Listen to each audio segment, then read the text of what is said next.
Prin orașul plin de umbre, sub felinare mor, mă plimb cu o tăcere ce seamănă cu noi. Nu ți-am văzut vreodată chipul, dar îl știu, ca un saxofon ce plânge într-un colț de bar târziu. Și-n fiecare notă simt un dor ascuns, ca și cum te-am sărutat cândva de demult.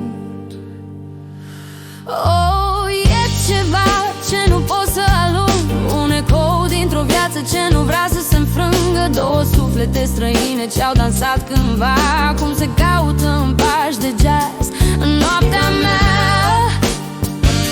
Ești umbra ce mă cheamă fără glas, deși nu te-am întâlnit, ai fost a mea în alt ceas.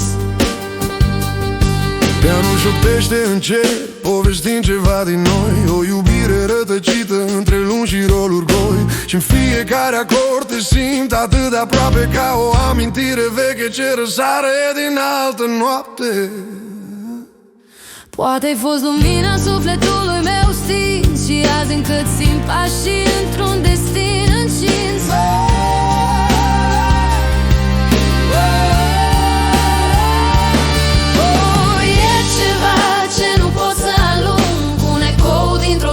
Ce nu vrea să se înfrângă, două suflete străine ce-au dansat cândva, cum se caută în pași de jazz în noaptea mea.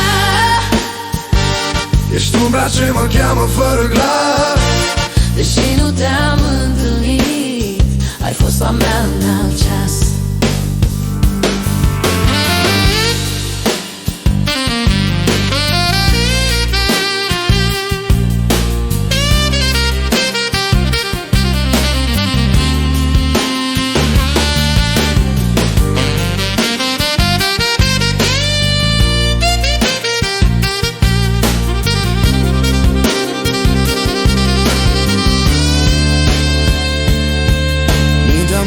Desenează în fumul dens, siluit în lumină slabă, sunt aproape convins că undeva pe o altă lume, pe un alt rând, te-am strâns cândva la piept și te-am pierdut pe un drum. Oh, dacă timpul ne-ar aduce iar, mi-ai recunoaște pasul în haosul din bar. Două suflete pierdute în ritmul unui vers, se caută de secole printr-un univers advers. Ești umbra